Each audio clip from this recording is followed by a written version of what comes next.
In the global underworld, there is a name that evokes terror even in the most seasoned law enforcement officers. One of those is MS-13, also known as Mara Salvatrucha. This is no mere street gang. It is a ghost that haunts the dark alleys of Los Angeles to the violent towns of El Salvador, stretching its upwards like tentacles on the ways to the east coast of United States. With their chilling motto, Marta, Viola, Controller, or Q, Rev, and Control, MS-30 has built an empire founded on sheer terror and absolute loyalty. But to understand why an organization can break the will of tens of thousands, we must look deep into how they mold an innocent child into a cold-blooded assassin through a ruling hierarchy, where every step forward is paid for with blood, either your own or someone else. The story doesn't begin with wealth, it begins with abandonment. Imagine you are a 40-year-old boy living in a neighborhood where the police never dare to patrol after sunset. You see men dressed in blue and white. Their body a living museum of protest tattoo. They have money, they have respect, point of fear, and more importantly, they have each others. Why your mother is off herself working two cleaning jobs just to put meager meal on the table, and you remain completely invisible to society. Those men make an entire street step aside whenever they walk by. The temptation begins there, a desperation longing to belong, to be protected. You start hanging around the corners where they pose up. You are never allowed to ask the John. That would be disrespectful. You simply sit, accepting the role of an elf butler, the lookout. The first job of a pawn is to stand under the scorching sun and torrential rain for hours just to observe. You learn to read out of town car to distinguish the footsteps of undercover cops from those of the rival Peril 80 gang. A single text message with a polished car emoji sent at the right time is your only value. At this day, you earn no money. You are looked down upon, even beaten by the very men you idolize. They are testing your head, seeing if you are taught enough to keep your mouth shut before a curious teacher or a $20 bribe from a local officer. If you can survive the isolation and humiliation, only then do you have a chance to touch the door of blood family. After about 6 months of living like a ghost, once you've proven you aren't a snake, a faithful knight arrives. A senior member, perhaps someone with a moniker like Nicky or Diablo, will pull you into a dark alley where 30 phone members are already waiting in a daily circle. This is LGQ, the initiation ritual that any MS-13 member must endure. They want to become a homeboy. You must stand there, forbidden from fighting back, forbidden from fleeing, and absolutely forbidden from crying foul, as 13 muscular men relentlessly punch and kick you for 30 seconds.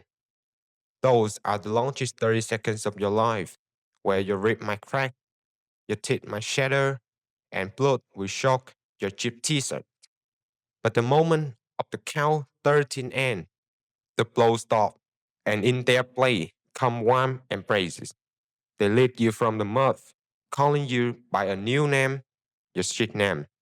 From that second on, you are no longer your mother's son. You are property of Mara Salvatrucha. A blood covenant has been signed. Blood in, blood out. You enter through blood, and you only leave when the blood runs dry. Having become a shoulder at 16, your life takes a completely different turn. You start talking your first dirty money, MS-30 control the local drug chain, and you are the transporting. You don't charge the product directly. You act like a middleman, picking up the unmarked packages behind filthy dumpster and delivering them to the secret addresses. With $200 a week, you suddenly become a bit short in the eyes of your peers. You buy expensive shoes and flashy chains to flaunt a shame of phantom power. But behind that aura is a grim reality. MS-13 never peels out its shoulder. Because you must face juvenile detention alone. The ultimate rule remains silent. In prison, you must continue to prove your worth by attacking rival gang members to earn protections from the beast army, representing the gang behind bars. Violence becomes your bread, and ruthlessness becomes your survival instinct. As you reach the age of 19, if you are still alive and haven't rot away in a cell, you are promoted to veteran. You have stride, you have a scar, and perhaps your first tattoo to mark your criminal achievements. At this point, you are no longer perform manual labor. You begin to have young shoulder under you, children looking at you with the same adoration you had at 14. Your job is territory management, deciding which corner will be the transaction point, collecting taxes from the street vendors, grocery store, or anyone wishing to do business in your area. You earn about $1,500 a week. You have a car, a girlfriend, and you begin to taste the sweetness of power. But with it comes the constant shadow of law. Your face now is on the FBI blacklist. Your name is in international criminal database. You realize you are living in a glass cage where every move is watched, and you can never retire. MS-13 is everywhere, from Los Angeles to Houston, reaching is to Europe and Central America.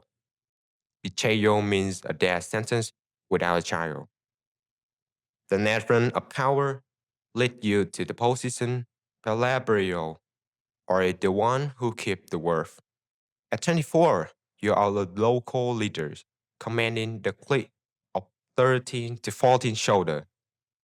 It is the face of management and diplomacy through blood. You are no longer on the street. You operate from the safe house. Every dispute between members, every plans to attack Perial 80 must go through you. Your income can reach $10,000 a week, and this is also when you become most paranoid. You never sleep more than 2 nights in the same place. A load gun is always your pillow, and you begin to suspect even those closest to you.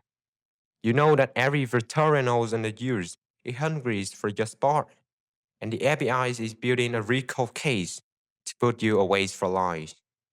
In the words of a Pellegrino, trust is a luxury that you can never afford. The pinnacle of street power is the Ram Flero, the regional's leaders. At age 13, you are an ancient in the words of violence.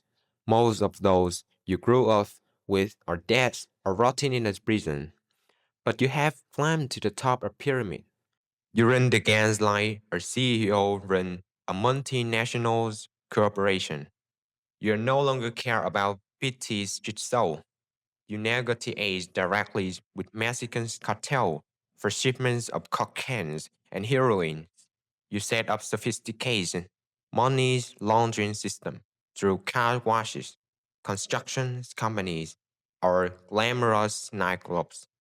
You live in a luxury mansion, drive the latest SUVs, and appear under the guise of a successful businessman. But the pressure is immense. You must keep it. You must keep the peace between cliques that are always on the verge of tearing each other apart, while strictly follow orders sent by the so-called the supreme leaders in prisons in maximum security facilities in El Salvador or the US. The strange truth about MS-13 is that the ultimate power lies behind power.